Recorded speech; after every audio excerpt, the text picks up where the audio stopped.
Dans les Laurentides, Chaumière Fleur Soleil.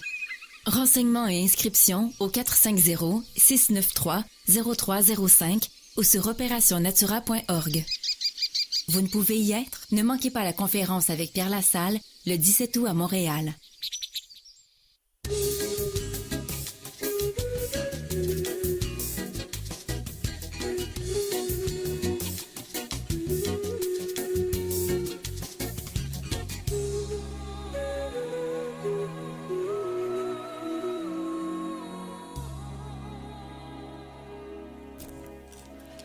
Bienvenue à l'émission D'autres chemins sur les ondes de CKRL 89.1. Florence Garneau avec vous de 13 à 14 heures. Aujourd'hui, je reçois Nicole Scott de Passage à l'éveil, conférencière et formatrice, et Lise Lippé, qui vient de très loin et vient de Rawdon, qui est l'auteur du livre L'épreuve de la survie. Alors, dans ce magazine culturel qui met en lumière des invités de différents domaines, des auteurs, des formatrices, on va aller à la découverte de leur parcours qu'est-ce qu'ils ont fait pour réaliser leurs rêves, leurs buts, leur idéal. Je débute avec Lise Lippé aujourd'hui. Bonjour, madame. Ça va bien? Oui. Hey, merci d'être venue, Lise, à l'émission. Ça me fait plaisir. C'est un privilège pour moi de venir ici. Ben, j'ai vu, vous étiez très heureuse. C'est comme si c'était le bon moment pour vous, hein? Ah bien oui, c'était merveilleux. Oui, ça tombait bien dans ma vie. Oui. Alors, vous avez été enseignante pendant 20 ans en santé psychologique dans 2 commissions scolaires. Vous avez été intervenante lors de tragédies au lac Mégantic, à l'île Verte. Partout au Québec, dans tous les MRC. À toutes les fois qu'il y avait une épreuve ou un sinistre, j'étais la personne ressource pour aider les personnes qui sont en première ligne, là, les premiers répondants, que ce soit les personnes, les policiers ou les pompiers ou les ambulanciers qui vivaient des drames, parce que c'est quand même assez spécial d'être au service des citoyens. Alors, j'ai aidé des milliers de personnes dans ma vie et c'est pour moi un plaisir d'aider les êtres humains. J'ai un grand réconfort et un grand bien-être de le faire. Mais c'est pas de l'aide ordinaire, là. C'est une grande aide, là, on va dire, dans le corps physique, d'un point de vue psychologique. Oui. Ça s'est-tu dessiné jeune, ça, Madame Lippé? Ben, je pense que nous sommes... c'est toujours en résonance avec nos aspirations génétiques. On ne devient pas un pompier. Hein. Quelqu'un fait, on sort de la maison, le pompier rentre dans la maison. Un infirmière, c'est la même chose. Un enseignant, c'est la même chose. Je pense qu'on répond à nos aspirations génétiques. Et nous avons plusieurs aspirations génétiques dans notre vie.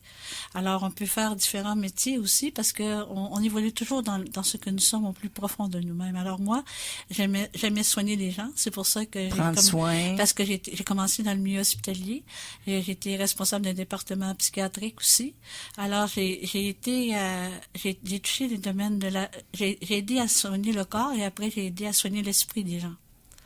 Et wow, vous avez touché les parts de l'être humain qui ont besoin d'être... Oui. Mais qu'est-ce que vous faites? Parce que pour être intervenante comme ça, je me suis posé comme question, d'abord, ça prend une très grande maîtrise de soi, hein? Ne pas se laisser envahir par les émotions des autres, savoir maîtriser ses propres émotions. Oui. Et c'est quoi vos clés, vous, pour pas vous laisser abattre intérieurement par c'est pas ce noir-là, mais c'est pas des ténèbres, mais c'est des grosses épreuves là, que les gens vivent, qui viennent vous voir. Là. Oui, parce que vous savez, dans un esprit de bonté, le cerveau ne se déséquilibre jamais. Et cet esprit de bonté, tous les êtres humains la possèdent. Alors, et aussi, tout ce que les êtres humains comprennent sont capables de l'intégrer à leur vie. Alors, aussi, dans le mécanisme de fonctionnement du cerveau, on a l'hémisphère droite qui est l'émotion et l'hémisphère gauche qui va calmer l'émotion et qui va l'interpréter aussi un petit peu dans le sens de voir le relativiser, l'émotion. Alors que si on connaît le fonctionnement du cerveau, on peut dire que si je vis une forte émotion, je n'ai qu'à compter 1, 2, 3. Automatiquement, nous changeons de côté de l'hémisphère. Nous allons dans le cerveau gauche, qui est l'esprit mathématique, et nous gérons facilement l'émotion du moment. Et si vous prenez... Wow! Ça a l'air simple avec vous, là. Oui. Moi, j'ai de l'eau dans mon nom, Garneau, hein. Fait que il me semble que de l'eau, il y en a souvent qui débordent. Oui. Et avec une simple respiration, je pense que les personnes qui évaluent, qui atteignent leur maturité affective et émotionnelle, ont compris que la respiration sert à quoi? D'unir le C'est cerveau. comme si... Oh, excusez-moi, c'est moi qui ai accroché à la table, là, chers auditeurs. Oui, c'est qu'on prend une respiration, nous unissons notre esprit avec notre corps. La respiration unit l'esprit au corps et c'est dans notre corps que nous avons notre paix intérieure et automatiquement, lorsque nous respirons, nous atteignons un équilibre assez rapide et nous pouvons nous choisir quel hémisphère nous voulons aller, dans l'émotion, l'hémisphère droit ou le côté plus rationnel. Mais plus nous devenons conscients, plus notre hémisphère droit et notre hémisphère gauche sont simultanés, réunis et on ressent en même temps qu'on comprend la vie. Et c'est fantastique quand on Alors ça, arrive c'est là. votre clé à vous, si vous voulez, pour garder une espèce de maîtrise intérieure face à ce que vous rencontrez là, lors de grandes tragédies. Là. Exactement. Et puis aussi, c'est la compréhension du pourquoi du sentiment que nous avons vécu. Nous avons 100 sentiments positifs dans notre code génétique et 100 sentiments négatifs. Alors, et plus nous avons du vécu, plus nous exploitons ces sentiments-là. Alors, si nous les comprenons pourquoi, ça sert à rien de les revivre 3 fois ou 4 fois. On les a vécus 3 fois. On dit c'est correct, c'était la peine, ce sentiment-là. J'avais raison d'avoir de la peine. Même si je le vivrais 100 fois, ce sentiment-là, j'apprendrais plus rien de la réalité. Ah oui, ça, vous dites ça là de façon, on va dire, rationnelle, mais il y en a que des fois, on peut revivre 10, 12 fois. C'est long, là, à l'être humain à intégrer l'expérience. Là. Vous y allez assez... tu sais, ça a l'air simple, bien dit posément, mais... Wow, c'est un gros travail quand même, ce que vous dites là. Mais là, pourquoi les êtres humains revivent leurs pensées tristes? C'est parce que lorsque nous souffrons, le cerveau fait un neurotransmetteur qui s'appelle l'endorphine, qui agit comme analgésique. Et alors, je suis triste, je fais cette neurotransmetteur-là, l'endorphine, qui ressemble étrangement à de la morphine. Et nous droguons à radoter nos tristesses parce que nous avons besoin de cette petite drogue-là qui est de la morphine. Hey, c'est incroyable. Hey, c'est incroyable. J'en reviens pas ce que vous dites. Wow. Avez-vous été chercheur en plus dans votre métier? Non, c'est votre connaissance de l'être humain. C'est comprendre les mécanismes autant spirituels que physiques de l'être humain. Mm-hmm. D'arriver à d'unir la spiritualité avec le côté physiologique du corps. Oui, puis dans l'ordre de vos interventions, parce que je sais que vous avez été intervenante, on en a parlé hors d'onde tout à l'heure, vous avez été intervenante au lac Mégantic, à l'île Verte aussi. Votre travail consistait en quoi, là, pour les auditeurs qui nous écoutent, pour voir l'importance que des fois on a besoin d'aide, parce que ça, c'est des grosses tragédies que les gens ont vécues, là, des peines terribles. Donc, en quoi que ça consistait, votre travail exactement? C'était par rapport au choc post-traumatique. J'ai découvert comment gérer les flashbacks. Les flashbacks, c'est les images qu'on revivons dans notre esprit après avoir vécu un événement perturbant. Et quel est le rôle de ces images-là qui nous revient sans cesse? Parce que c'est comme un harcèlement d'images tragiques. Alors, quoi faire avec ces images-là? Comment arriver à les gérer? Et c'est cette connaissance-là que j'ai découverte et qui a permis à des gens de gérer leurs images qu'ils ont vécues, comprendre les sentiments qu'ils ont vécus. Est-ce que c'est par de la visualisation? Yes, c'est ça que je voulais dire. Oui. Tu sais, qu'ils voient que, disons, qu'ils répètent toujours la même scène, parce que c'est sûr, eux, là, sont là-dedans. Est-ce qu'ils la voient, si vous voulez, ils l'envoient, disons, dans la terre? Moi, c'est cette technique-là que j'ai. C'est comme si j'envoie ça dans la terre, dans un grand feu qui brûle cette image-là, pour la sortir de mon esprit, de mon cœur.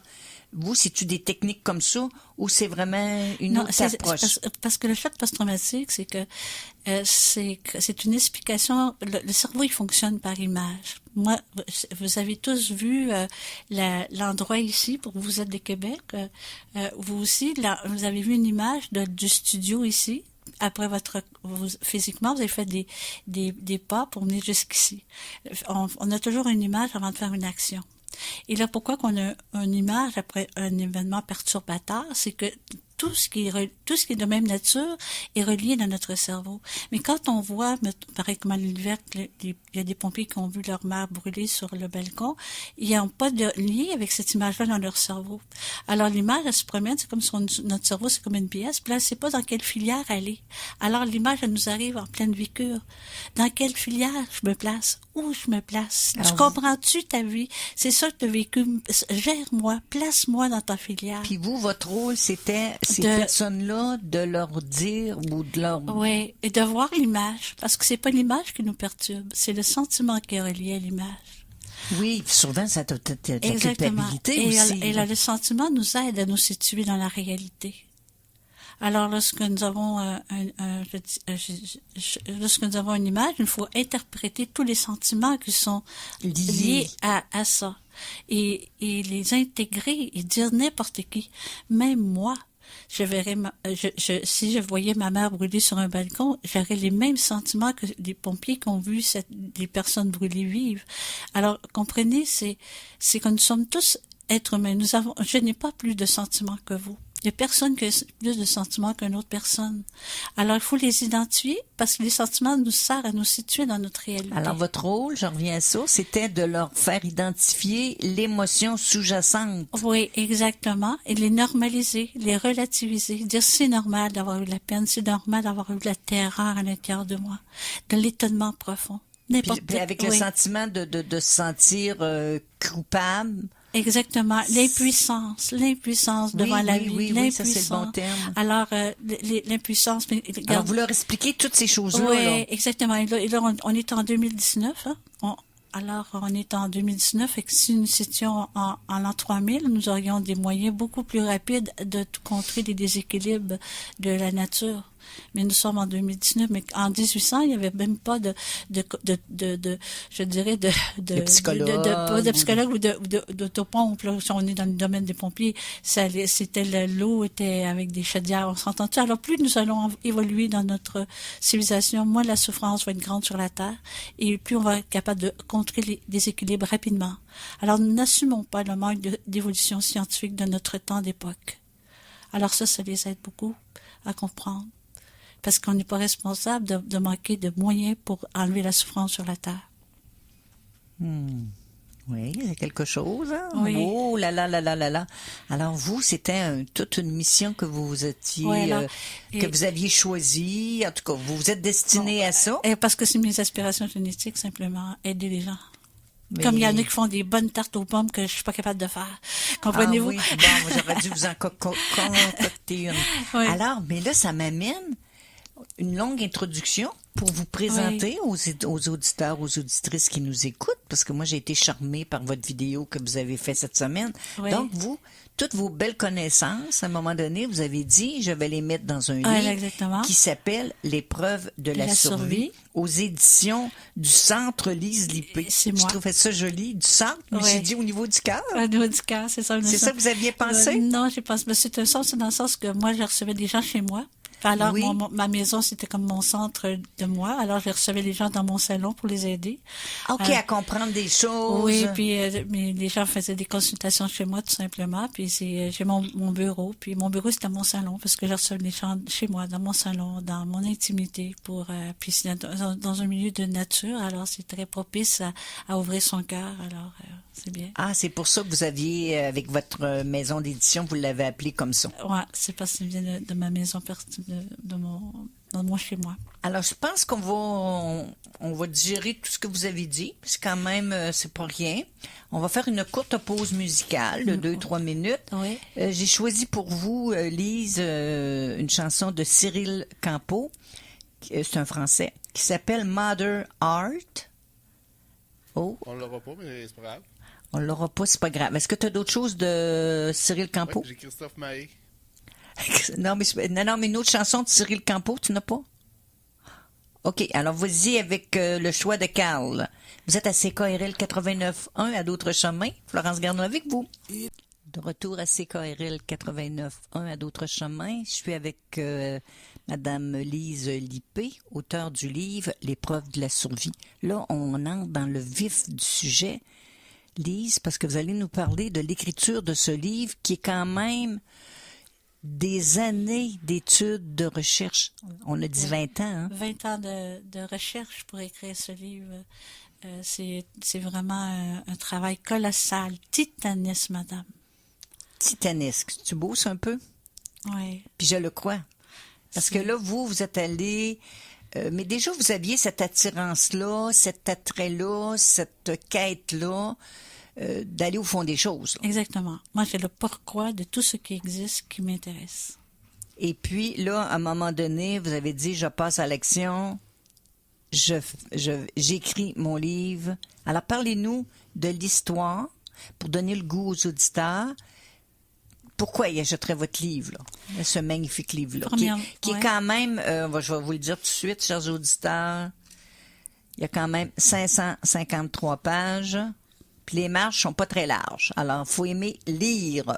Oui. Mais ça, on lit ça, là, mon livre de l'été, je peux dire. Là. Je dirais, oui, on peut pas lire ce livre-là avec une grande vitesse. Alors, pourquoi j'ai écrit ce livre-là? Premièrement, par amour pour mon humanité. Parce que présentement, nous vivons des drames au plan écologique, mais qu'est-ce que les gens ne ressentent pas suffisamment, c'est que les conflits mondiaux sont très, très graves présentement. Et ils sont comme cachés, comme, je dirais, ils sont comme pas mis en priorité dans notre vie. Mais pourtant, c'est les conflits mondiaux qui vont faire en sorte, qui vont causer la perdition de notre humanité. N'empêche que les désastres écologiques vont faire souffrir beaucoup les êtres humains.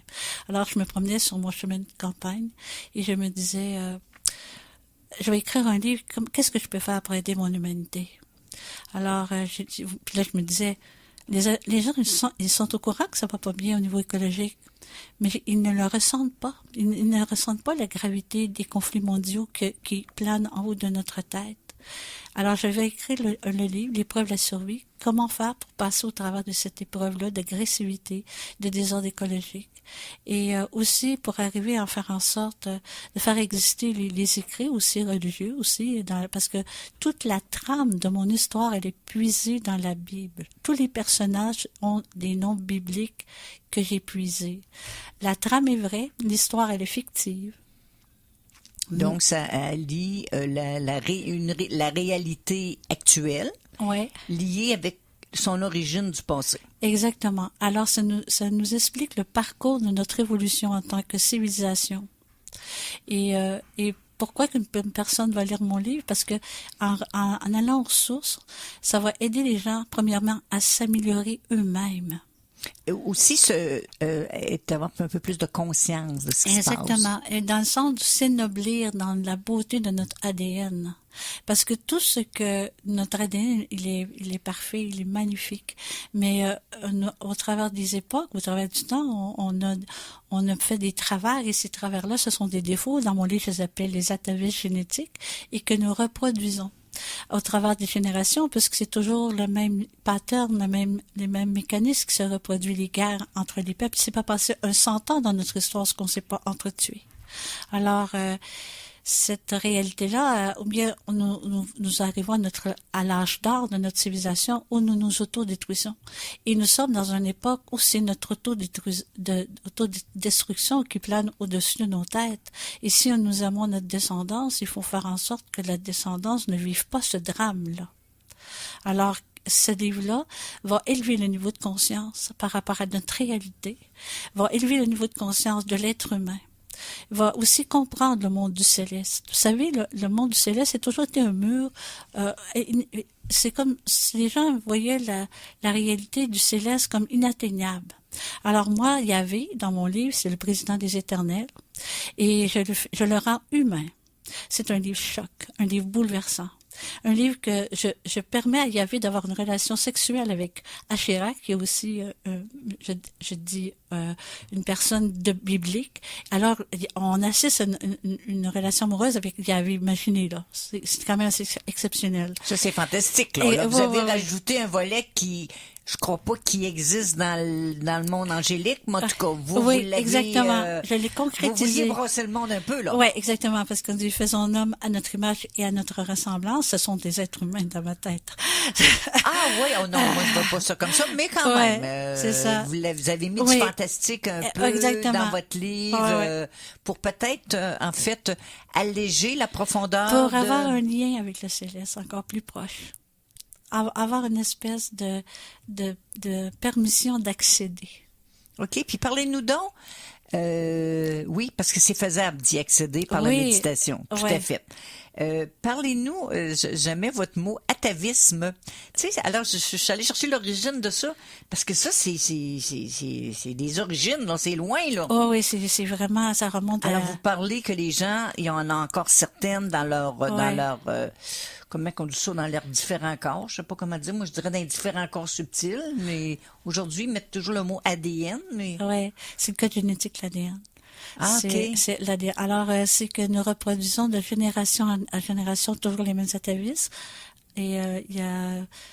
donc, je peux les nommer ceux qui sont les plus graves qui vont apporter la perte de l'humanité. Oui, parce que vous avez parlé sans émotion. Il n'y aura pas avec ça. Dites-nous un coup de bois, là. Oui, c'est le premier atavisme, c'est la rancune, parce que les guerres sont toujours faites à cause de souvenirs de souffrance qu'on veut reprendre le dessus. Rancune qui mène à la vengeance. Exactement, qui provoque les guerres. Il y a aussi la capacité de l'être humain à être toujours en rivalité avec les autres et faire des résistances inutiles aux êtres humains. Parce qu'il ne reconnaît pas sa propre valeur.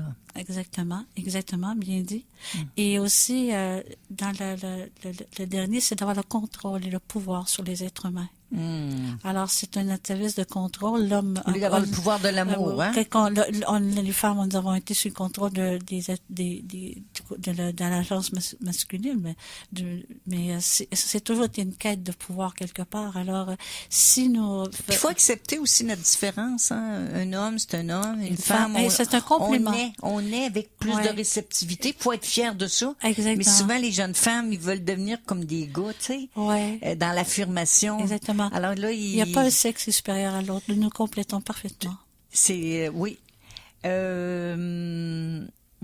citez, parce que j'ai écouté votre vidéo que vous avez faite. Oui, les gens peuvent aller sur Facebook. Tout est cyclique. Je trouvais ça charmant. Ben, je dis charmant, mais c'est au-delà, là. C'est des principes. Principes de l'univers. Oui, toute l'organisation de notre univers est organisée par des principes.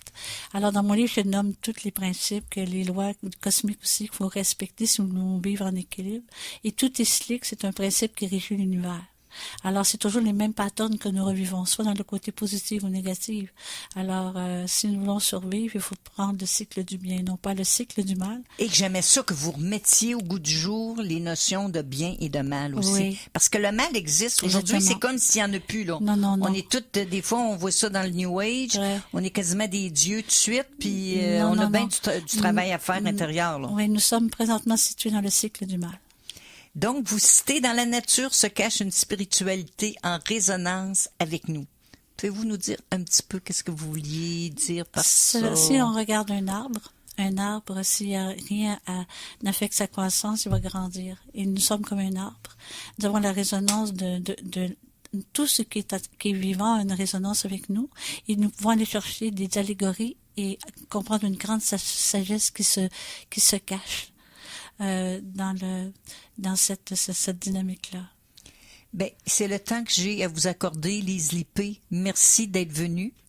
On vous retrouve sur votre site internet. Oui, rappelez-moi le site. C'est l'épreuve de la survie.com. J'ai aussi mon Facebook, Lise Lippé, et vous pouvez aller voir mes vidéos et vous pouvez vous procurer le livre uniquement sur mon site web, l'épreuve de la survie.com.